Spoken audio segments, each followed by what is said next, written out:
So good morning, everybody. I think we all pretty much know each other, but I'm Lindsay Nadeau, and with me is my esteemed colleague Meredith Goldstein. And we are members of the Reno Employment Practice Group. And so what we do really is we focus on both HR advising and counseling. And then we also focus on, in the unfortunate event, employers are involved in litigation. We also help clients through the litigation process. So my practice started out as litigation. I've shifted more toward the advising role. Meredith is our trusted litigation employment group person. So she is a great resource as well. So we thought between the two of us, we should be able to answer your questions today. So what I thought we'd do is just go around and get a sense of where everybody's from and why you came today, so that we have a better sense of what we can help address for you. And then we'll sort of go over some of the more major legal updates from this year, both at the federal and state level. And then we'll also just go over what might be coming down the road from the New Hampshire legislature. And we really, and I think everybody said this, but we really do mean it. We want it to be a discussion. We want people to interject. We want you to, be interactive, just like if you were doing an ADA interactive process. So please interject, ask questions. It's meant to be a discussion. And we hear ourselves talk all day and we're sick of ourselves. So please jump in. So what we thought we'd do is we'd start just by going around the table. If you don't mind, I'll put you on the hot seat. Just name where you're from and what you're hoping to get at today, if you don't mind. And my name is Anthony Bricky. I work for a payroll and bookkeeping firm. And so we tell people what to do all the time. So it would be nice to just have backup.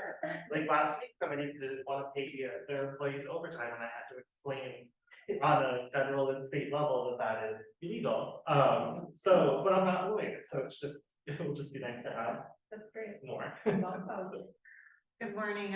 I apologize for being late. I'm Laurel, and I own Age at Home. It's a home care agency here in Concord. We employ about 80 employees, so just want to stay up to date with changes. Chris, nice to meet you with New Hampshire MEP.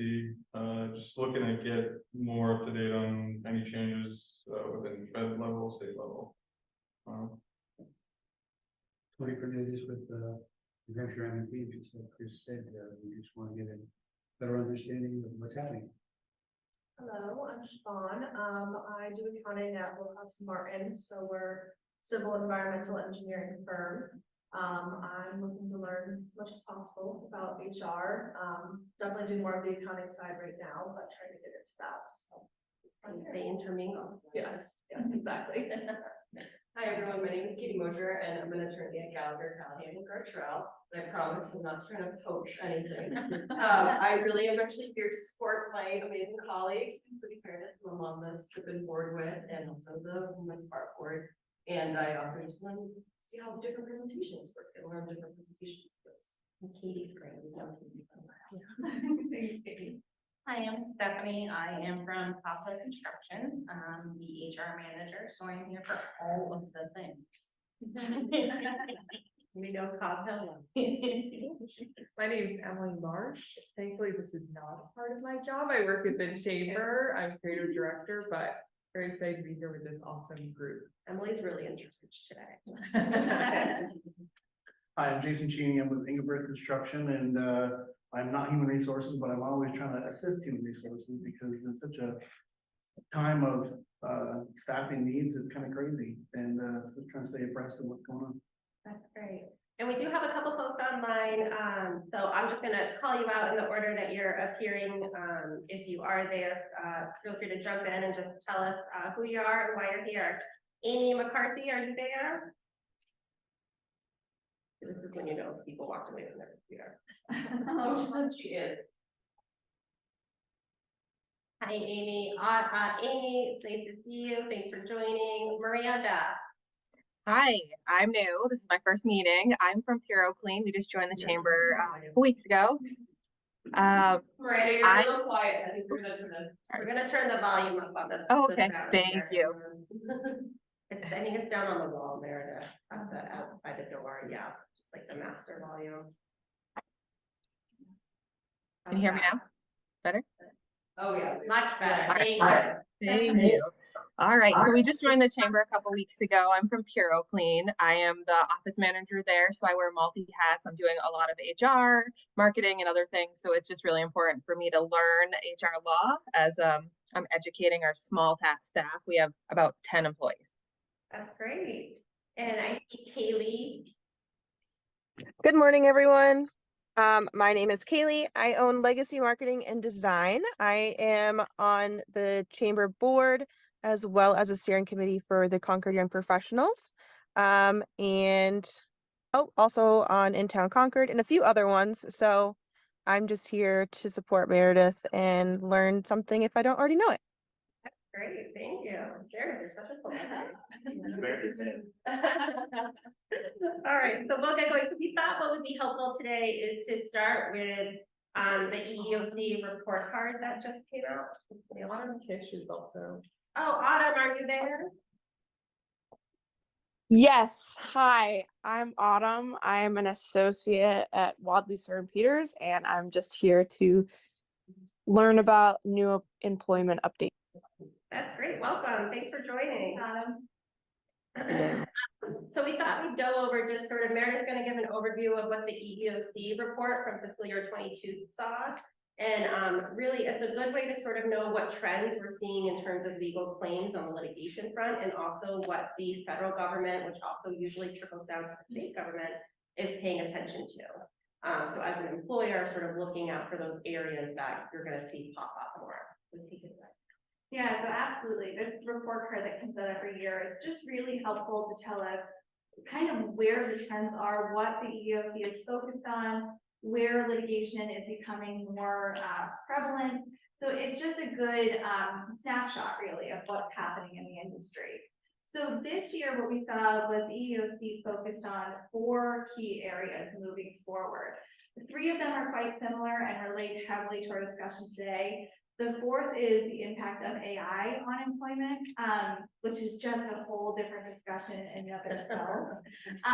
The answer that basically the EEOC tells us is, hey, it's coming. There's a lot of questions about it.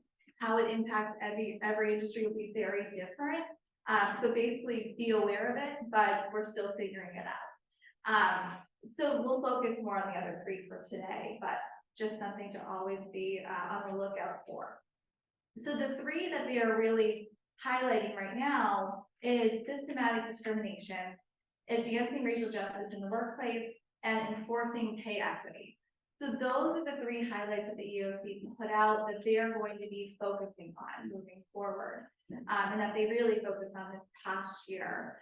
So those are areas to just take a look at in your own organizations and see, okay, what are we doing well? What can we do better? What questions do we have that maybe we want more information about? That's really essentially what the EEOC is telling us to pay attention to right now. This report also, of course, tells us where is litigation happening most often. So last year, the EEOC was able to recover $513 million for victims of discrimination. Sounds like a lot of money, and it is. And there's a lot more claims coming up, though, is what the report also tells us. So last year was actually still considered to be slow due to the impacts of COVID. So the report talks about how in 2022, we really were still coming out of COVID. Some people were just getting back to the office. I'm sure you know of people in your life that maybe are still in a hybrid schedule or just returning to the office. I know I have a friend who just a week ago, they all went back to the office. So we're still seeing the impact. So the EEOC essentially said, you know, we've seen an increase in claims since 2020, 2021 to 2022, and they're expecting to see more as people return back to the office. So what they did tell us is that a lot of those claims have a basis in sex discrimination, disability discrimination, race discrimination, but also retaliation. 35.2% of claims that went forward involved retaliation.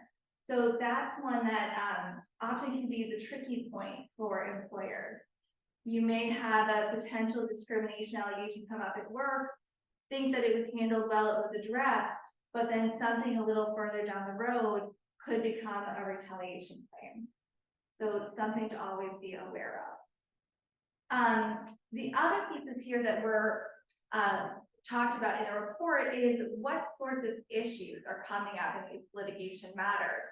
A lot of them involve wrongful discharge. So that's 63.7% of suits have a wrongful discharge claim. So that tells us most employees are taking action after they've been removed. So being extremely careful about your documentation process as you're going through the removal of an employee becomes even more and more important as we see those claims more. Other things, harassment, of course, we're seeing more of 42.8% of cases have a harassment claim of some type involved.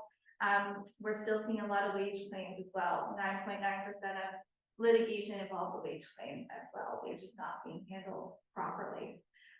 So those are the basic trends that this report is telling us. I'm happy to answer questions about the report more generally, but those are the high points that we really want you to be aware of going into the next fiscal year. And I know we have a lot of people in the construction industry here today. The construction industry is also an area where the EEOC has said it's going to be focusing, and especially equal pay issues and accommodation issues for specifically women in the workplace who need some sort of accommodations. And we're going to talk all about pregnancy accommodations because that's been a hot topic this year. So for those of you that are in the construction industry, just know that you are particularly going to be looked at by different agencies at both the state and federal level in particular. Yeah. Is there a simple test that you could have or a benchmark for wage disparity? As you well know, Chris and I inherited that situation. I reached out to a couple of other directors, and what we're finding is from a federal level, there's a lot of other centers that have the same problem, and they have been told we've done some work. But is there a simple test where you look at the topography, let's say, of your workforce, and you say you got so many females, so many males, you should be at this level.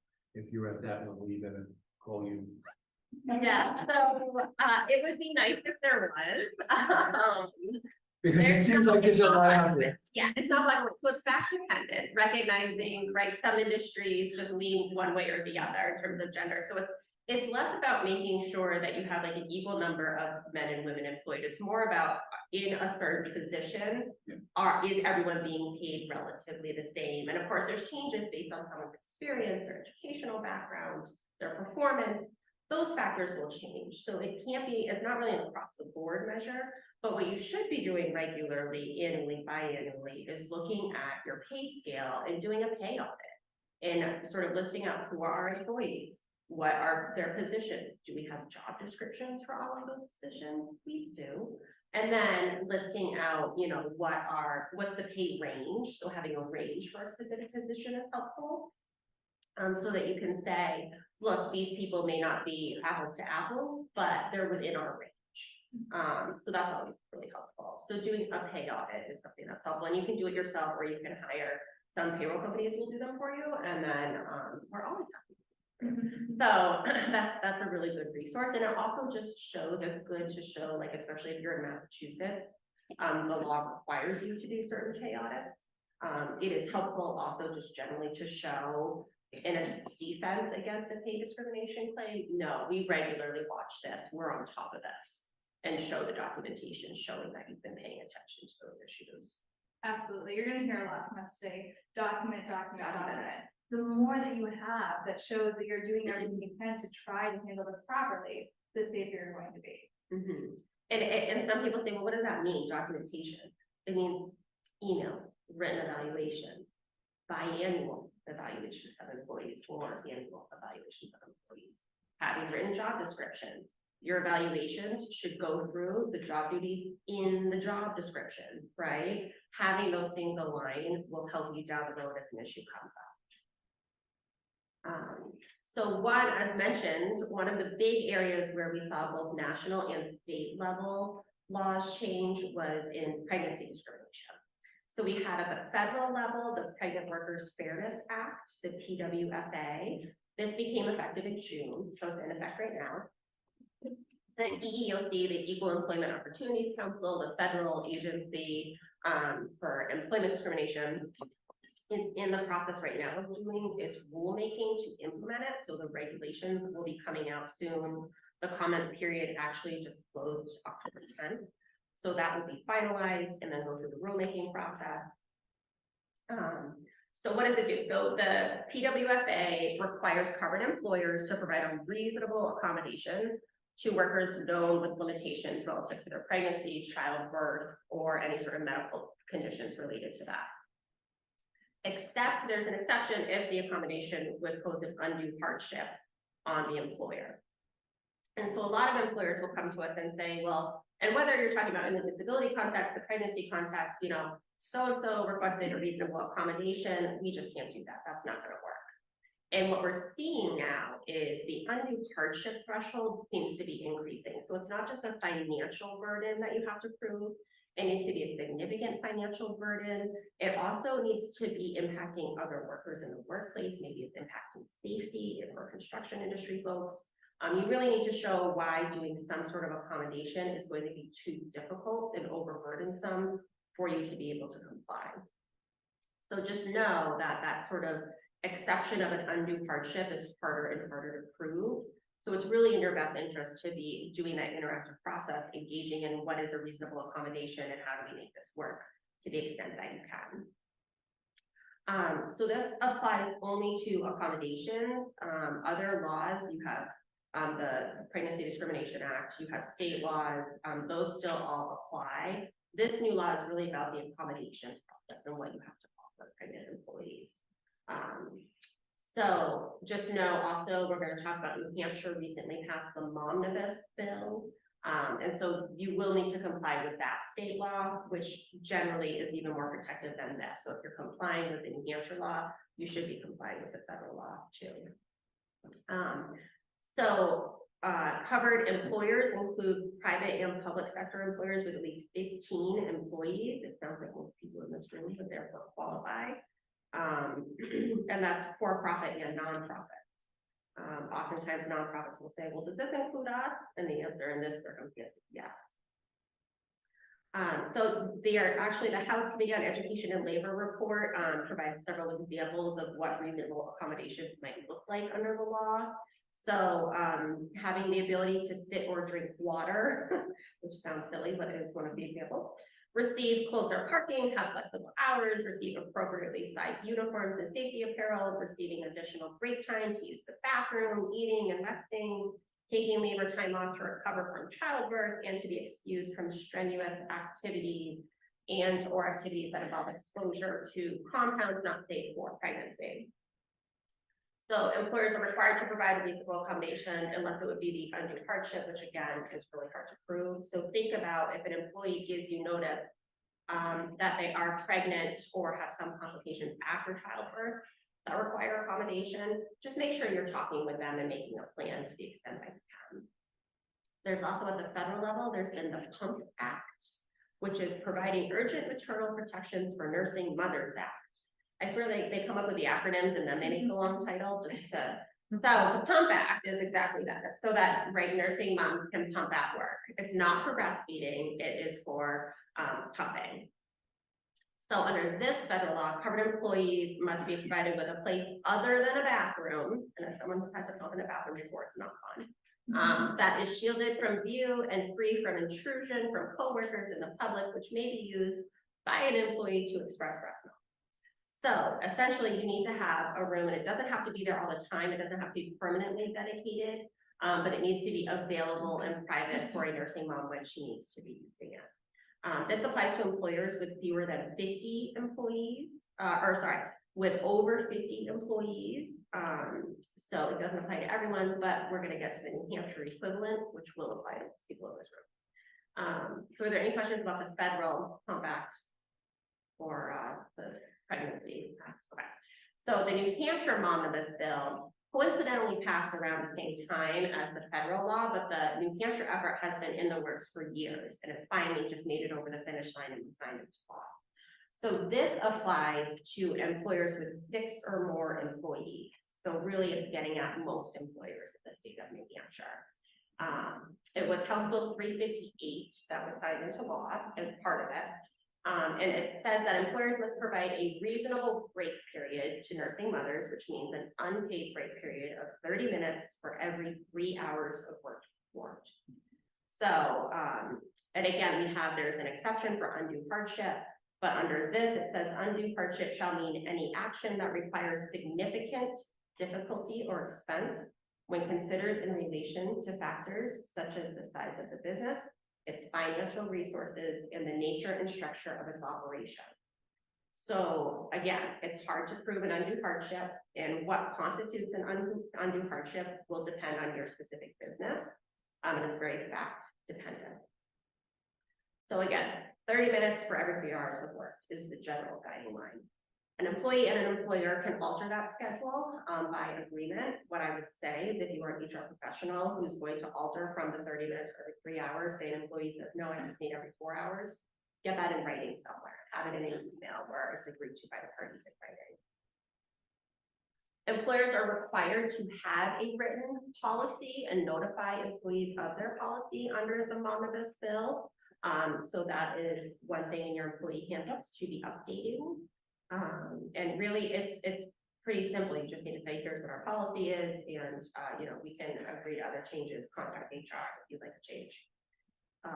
You also have to give it to new employees at the time of hire, your policy.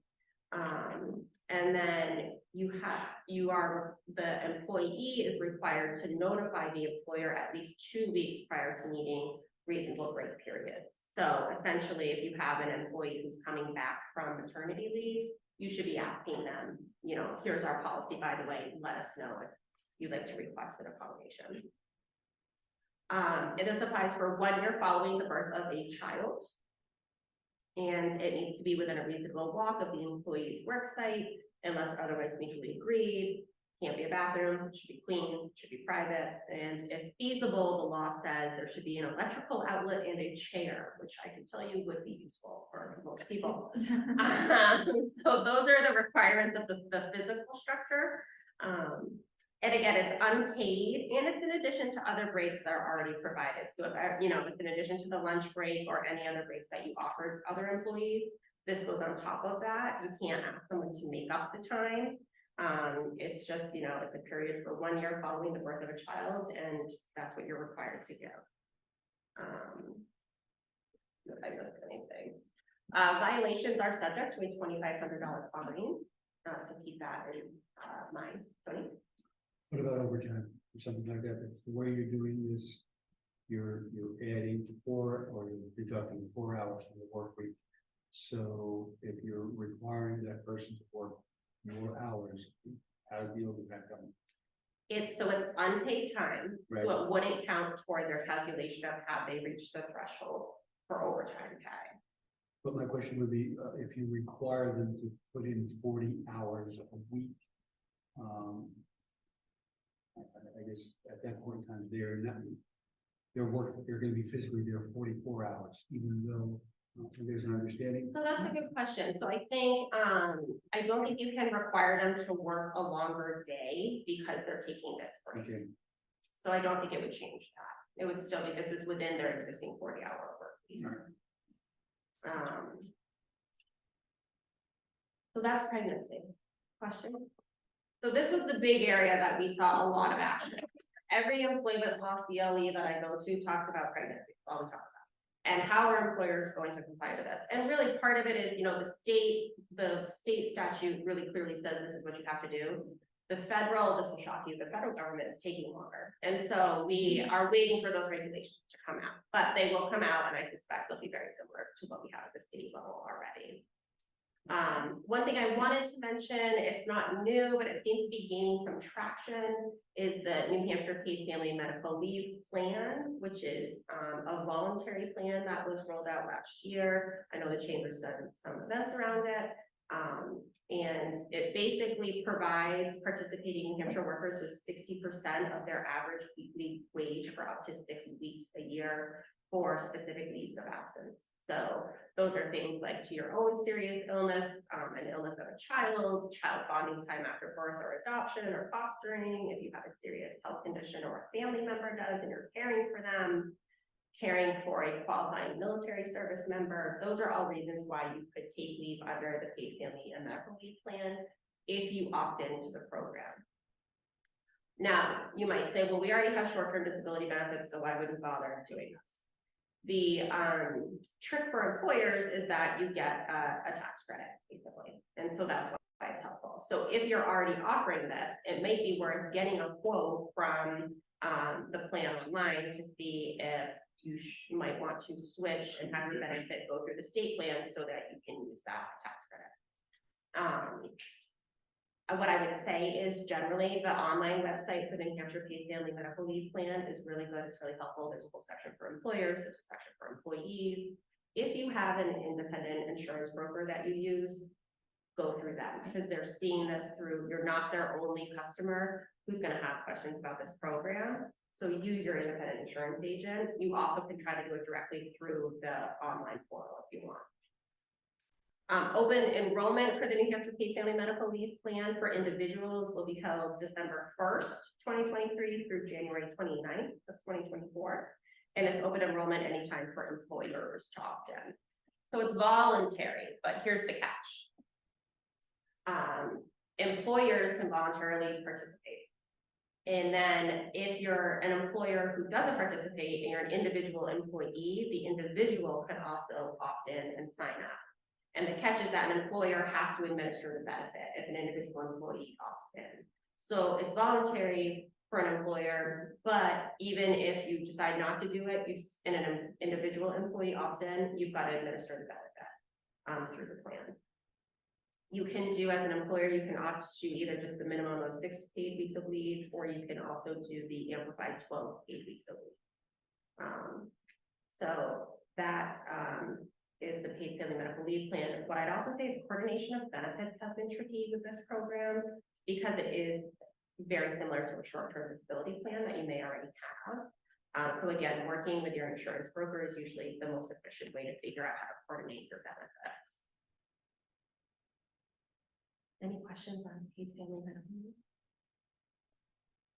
I feel like I'm talking fast, but we're running out of time. So, wage and hour issues.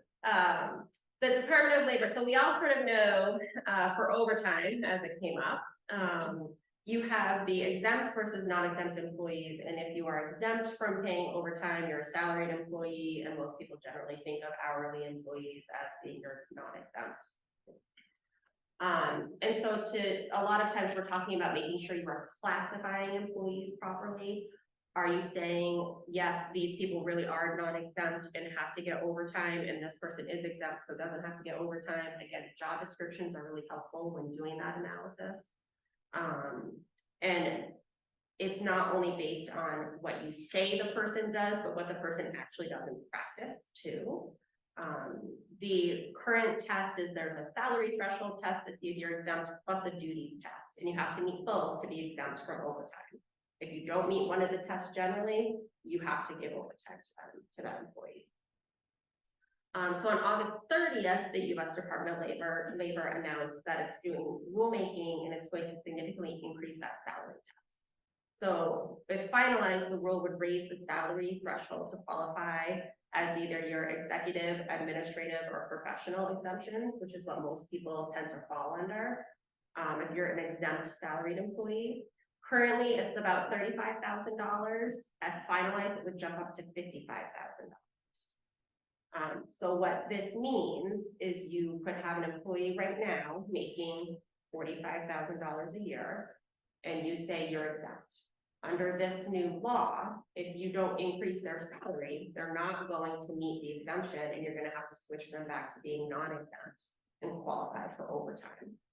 So we were talking earlier about doing a pay audit. This is a really good time to do a pay audit to see who's in that gray area right now who might be impacted, who's in that 35 to 55 range. Again, this is not final yet, so I think it's always good to prepare. And if you're doing a regular pay audit, you'll be prepared. If you haven't done one in a while, now's a good time to do it. I wouldn't make any changes to employee salaries right now. Wait to see what the final rule is and what the final number is going to be. But check to see, should we be increasing anyone's salary? Should we be, keeping people where they are? Should we be looking at the duties test to say, you know what, we're gonna change your duties so that you're non-exempt, or change them so you are now exempt? Thinking about how much does this person work? Do they have a lot of overtime? They're currently salaried and we don't have to pay it, but they work 60 hours a week. And now if I have to pay that person 60 hours a week, including overtime, it's gonna cost me a lot more. So doing those kinds of analyses now will help you flip the switch when the rule does become final. Again, we don't know what the final threshold will be. It could be around 55, it could be lowered. We don't know right now, but it's gonna change, it's gonna go up. So what I would say is get ready. It's also changing the highly compensated executive exemption. So generally, if someone's making over $107,000 and change a year, they fall under that exemption. That will go from about $107,000, and again, I'm rounding, to $144,000 a year. So again, another pretty big jump.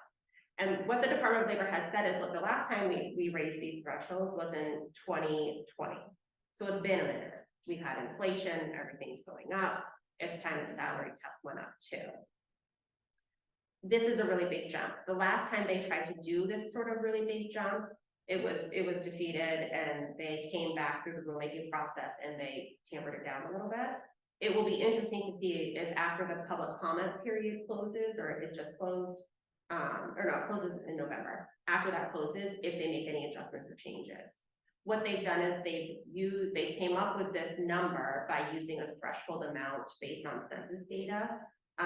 And so they're sort of using a benchmark. So depending on when census data changes, that number may change.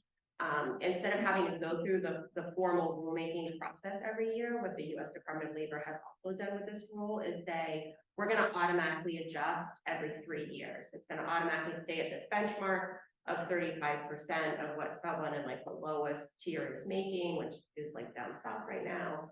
And we're going to every 3 years just recalculate it based on this formula.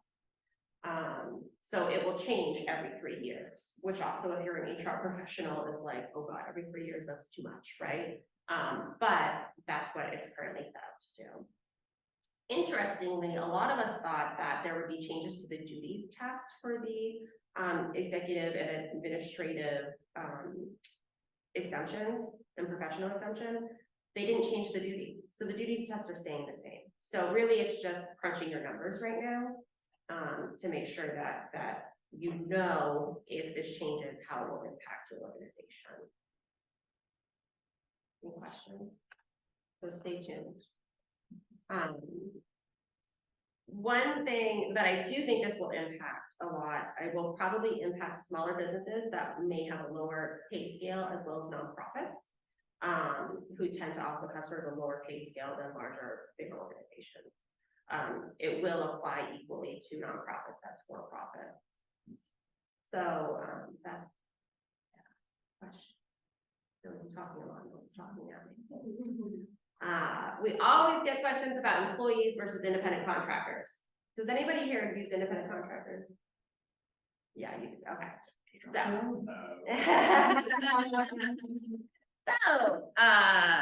So state and federal laws are similar, you will remember. But why this matters is because, right, an independent contractor relationship can shield your organization from liability and taxes. Who doesn't want that, right? But it also comes with some risks. So companies don't have to pay state or federal payroll taxes for independent contractors, or provide those benefits like workers' comp, retirement, health insurance, all those really costly things on your expense list. Usually, independent contractors also fall outside the scope of your protected employment legislation. So it also shields you from liability for things like employment discrimination claims, retaliation claims, wage claims, whistleblower actions, things like that. But if you misclassify someone as an independent contractor who should have really been an employee, or who the Department of Labor thinks should have been an employee, you then can subject yourself to owing overtime, back wages, civil fines. There's even, in like really bad cases, some criminal penalties that can apply. Not that anyone in this room would ever have that happen, but It's just something to be aware of. So really clearly making sure that your employment agreements or your independent contractor agreements specifically set out the agreement and why and the factors and the services the independent contractor is offering is really important. Now, it's hard to make sure that you are meeting every single independent contractor test. Like, it would be really nice if we just had one test in a neat little box. We don't. It depends on what state agency you're talking about, what tests they're going to use. So, US Department of Labor has its own test, the IRS has its own test, New Hampshire Employment Security has its own test, and New Hampshire Department of Labor has its own test, which makes you think, why? But regardless, there are some similarities among all the tests. What it really comes down to, and Meredith and I talk about this all the time, is control.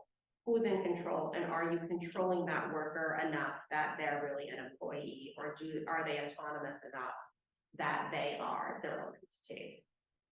So control include, they're going to look at things, all those agencies, despite their own specific factors, they're all looking at who's setting the schedule, who's paying for materials, who is in charge of performance and how something is getting done, doing trainings, is this person working for other entities, or have you said you can only work for me?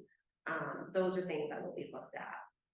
Does the worker have skin in the game financially? Are they at risk for profit and loss, or is it all sort of on the business employing their services? If they don't have any skin in the game, they're probably more likely going to be found as an employee. Timing, is it an ongoing indefinite relationship, or is it defined? Is it, here's the scope of services we need, we anticipate it'll take this many hours, maximum per week, and this is for a term of 6 months? Or is it just, an indefinite, we're going to use you whenever we want, you can only work for us? That points to someone really being an employee. So having really specific agreements with specifics to your industry is helpful in showing that someone really is an independent contractor versus being an employee. Definitely audit. This is that time of year, it's the end of the year, and you're probably making new agreements for 2024. So audit all your existing relationships and contracts to make sure that you've really set forth why someone's an independent contractor or not. And again, as much as a clear contract can help, it's fact dependent. So also practice what you preach. Questions on independent contractors? That is something New Hampshire Department of Labor is always ramping up. New Hampshire Department of Labor does regular audits of your employment records, and they are looking for misclassifications. It's where a lot of their revenue comes from. So make sure you've got those clear. One of the things that happens also with us a lot is someone will call, usually on a Friday at 4 o'clock, and say, we've got to terminate this employee. And I say, why? And then after I say why, I say, do you have documentation? Getting back to Meredith's point. So I thought we should go over some terminating do's and don'ts. And I'm like a broken record when it comes to this. Documentation. If you do not have documentation about someone's deficiencies and performance issues, it is very hard to then terminate them, to say they're a long time underperformer, we've got so many issues with them, but we didn't bother to write any of it down, right? So document, and that can be, annual reviews, biannual reviews. It can be memos to the personnel file. In New Hampshire, that an employee has a right to see their personnel file and copy it. And you have to respond to that request within a reasonable time. One might wonder what a reasonable time means. I generally say a week. That's the Lindsay Nadeau take on it. But you can document things in the personnel file. It doesn't have to be during a formal evaluation. It can be a note to file. So do that. If you are restructuring and eliminating a position, that really needs to be documented. I can't tell you how many times it's, well, we're getting rid of this position, but it turns out 6 months ago, this employee had a sexual harassment claim about their supervisor, and now that's the position you're going to eliminate. With anything documented? No. That's going to set yourself up for some future liability potentially. So you really want to make sure you're writing things down. We recently saw, if you do unfortunately need to terminate someone, some employers will offer a separation agreement, severance. This can be helpful if you do have someone you think is litigious, or if you just want to help someone, you know, we also have really great companies in New Hampshire who want to help their employees if a position is eliminated, transition into a new role, and they'll offer a severance package. We had a recent National Labor Relations Board decision come out in McLaren Macomb. It got a lot of press earlier this year. And if you read like the media, it was like, there's no more confidentiality provisions in a severance agreement, and severance agreements aren't allowed anymore. That's not true. So you still can have severance agreements and separation agreements. They still can have confidentiality clauses. You just need to make sure they're not overly broad. And so what that ruling was, and it came out as a ruling, and then there was such a flurry around it that the general counsel for the National Labor Relations Board then issued some guidance interpreting it. But essentially, it's a gray area. And I say that knowing that that's not helpful, but it's a very gray area right now. What you can have, it's gonna have to be hashed out through courts and litigation, what exactly is allowed or not allowed. It's going to also just be really fact dependent on what your business is and what the position and the employee was involved. But if you are using separation agreements that include any non-disparagement or confidentiality provisions, make sure that they're narrowly tailored so that they're protecting your legitimate business interests, but aren't overly. And then I also would highly recommend putting in a sentence that says nothing in this agreement is intended to interfere with an employee's rights under the National Labor Relations Act, right? To collectively bargain or discuss workplace issues. So that kind of a catch-all can't like save you, but it helps, right? So it can't hurt to put it in there. And just make sure you're also using a severability clause in those types of agreements so that if any provision is found invalid by a court down the road, the rest of the agreement still stands. So just again, review your current contract. It's that time of year where we're telling you to review everything, update everything. And that's something, you know, your HR professional can do, and counsel can do. We do that all the time for companies. We go through, we review your policies, your handbook, you know, things like AI, employee handbooks now, we're starting to see have an AI provision. They have social media provisions now, which we're gonna get to because we're running out of time. So make sure you're updating everything. This is the best time to do it for January 1st, 2024. It's a good time too to be organizing your documentation. If you have some things that are going on, you know, you document that somewhere in that email, pulling that together into one big file. It's a good time to think about that as well. Social media. So social media. I'll keep it brief. We all know that social media is now part of our lives. It's unavoidable. It's just there. Excellent tool, very scary tool as well. So thinking about how social media has an impact on your employees, your company generally is really important. The biggest thing we think about often in this context is what happens when that employee is angry and use social media perhaps as their own journal and starts bad-mouthing their employer on social media. Which happens all the time. All the time, All the time. unfortunately. And I'm sure you've all seen that, right, in your private lives. I'm sure you've seen friends do this on social media. So what can you do about that? And where is the line between an employee talking about their day and really disparaging their employer? As you've heard today, it's often very fact dependent, but being aware that for private employees, really this idea of freedom of speech does not allow them to go on social media and badmouth their employer. Knowing that you have rights in that situation to terminate an employee if necessary, to have a very serious conversation about what can happen if this doesn't stop. You certainly have the ability to stop actions like that.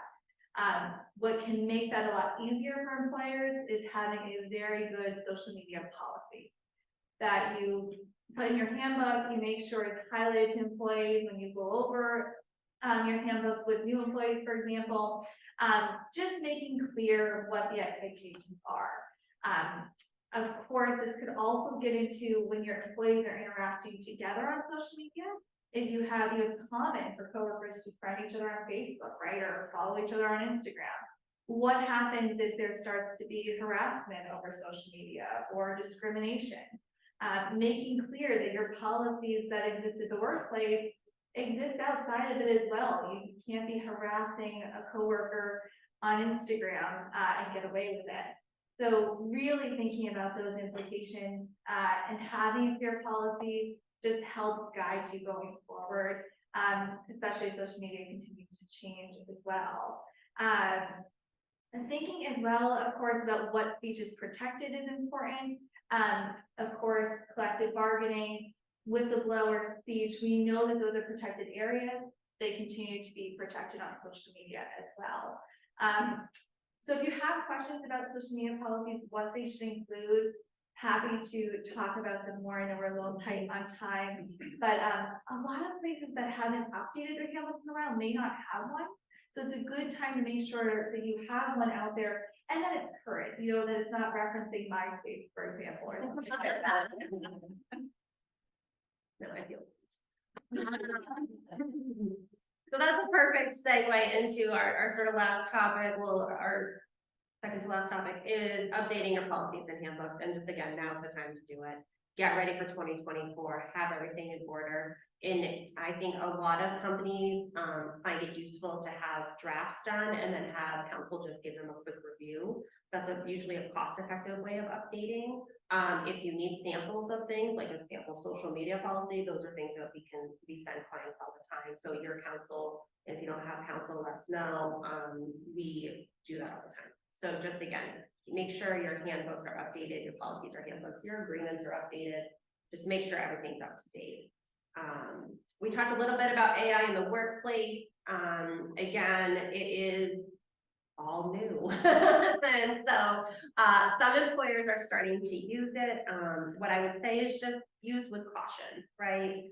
It's new, the technology is still pretty new, and there may be sort of unintended consequences to using it. If, for example, you're using some sort of AI to help comb through resumes and applications, you need to make sure that that technology doesn't have embedded in it some sort of bias unintentionally that could be excluding certain applicants.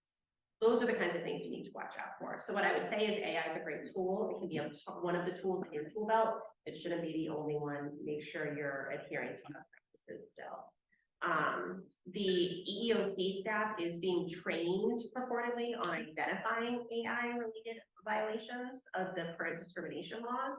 So again, just make sure that you're just being careful if you are using it, because it is something we will see more and more of. I thought we could close out with just a quick review. So during this part of the year, my practice really focuses on employment and HR advising. And then during the legislative session, I also get to run over to the State House and do government relations work. So of the like 1,000 legislative service requests, which are just bill titles that have come out, it will not surprise you that there are like 50 different ones already that may impact employers in New Hampshire. So there's common themes. These are things we see. I feel like we see the same thing every year. But what we're seeing is, you know, paying out of unused accrued vacation time. You'll remember New Hampshire law, if you have a policy or practice of paying out unused accrued vacation, that counts as wages that have to be paid out if you terminate an employee. And again, final wages are due within 72 hours under New Hampshire law. There are exceptions to that, but I always say 72 hours is the golden rule, and just follow that and you'll be good. So whether or not you pay out accrued unused vacation, that should be clearly set forth in your policies. Requiring that certain employers use the federal E-Verify system for citizenship and immigration status has come up in the last few years. That's another one that's coming up again this year. We're also seeing a lot of unemployment, weekly max benefits, and what wages count if you're then need to apply for unemployment. So with the remote working or hybrid working, it's harder to track employees' time worked, right? Especially for those non-exempt employees. So it is hard, and some employers are tracking keystrokes to see if someone's really sitting at their desk when they're at home. So it is just hard, and so how that comports to unemployment compensation is also always an issue. So that's an area where we're seeing things. There's one, I'm not sure where this came from, but there's one entitled Relative to Prohibiting Employers from Using Polygraph Testing. I wasn't aware that people really do use polygraphs, but apparently they do. So watch out if you're doing that. Then there's one following the McLaren decision. There's a bill titled Relative to Severance Agreements Requiring Employees to Broadly Waive Labor Law Rights. So I think that's getting at probably a state law similar to enforcing the McLaren decision from the NLRB that we've seen. There's one relative to prohibiting registered sex offenders from employment at businesses providing direct services to minors. We see this actually in the construction industry. If you work with schools, this could be a problem. So that it's been a hot topic lately. A bill almost passed last year. I think it's likely something will pass this year, which could impact the construction industry in particular. We have relative to employment protections for freelance employees, again, kind of getting at the independent contractor issue. That's always something that comes up, so it'll be interesting to see what that is. Here's one allowing your working from home to count toward unemployment benefits eligibility. And then there's also one relative to electronic payments to employees' debit cards. So again, wages, that always comes up. How are wages paid? How are benefits paid? Does it have to be electronic? For some employees, they still prefer to get a check that they can walk over to the bank and immediately deposit. So that's always a debate too. So that's what we have on the horizon with the New Hampshire legislature. There's usually also some non-compete bills that come out. New Hampshire, we do allow non-competes. There are certain professions, doctors, for example, podiatrists, they're included in that, where you can't have non-competes. So it will be interesting to see if the trend continues and they brought in the ban on non-competes. But for now, make sure your employment agreements, if they have a non-compete clause, are in line with what the requirements of New Hampshire are. And whatever, so it's a very state by state analysis. So whatever states you're operating in, make sure you know that state's law on non-competes. So open up for questions with our 5 minutes left. Good job. There you go. We're right on anticipating. That's good. Anything? Was anything particularly helpful? If you have questions, our contact on the last page of the agenda. So reach out, let us know, and we're happy to help out. Thank you for coming. Yeah. Question, give us your just like a 3-minute hot takes on AI and employment. What are you anticipating? So I think what you're going to see, it's going to come from this sort of multi-faceted approach. Like I think the EEOC, the like NLRB, the Department of Labor, they all came out with a joint release a couple months ago saying AI in the workplace is a problem. And so I don't think you're necessarily going to see an AI and employment bill passed nationally or frankly at the state level. What you're going to see is cases that are going to incorporate the existing framework of law, anti-discrimination, anti-retaliation laws, applying through the use of AI as a tool. So, you know, you're going to see things like, does that software you're using prevent certain applicants from applying? If you're only accepting applications online, does that adversely affect certain protected classes of people?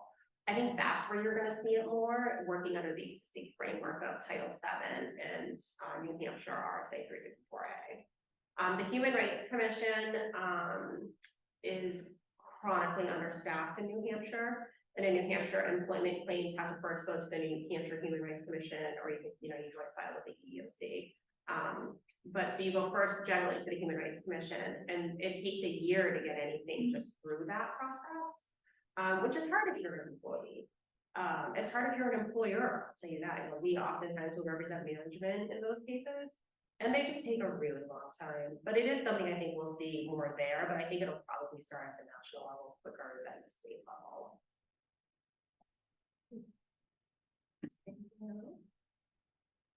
Well, thanks everybody, we appreciate it. Thanks for coming, and thank you to the chamber for hosting as always, and they actually do all the hard work. you just show up.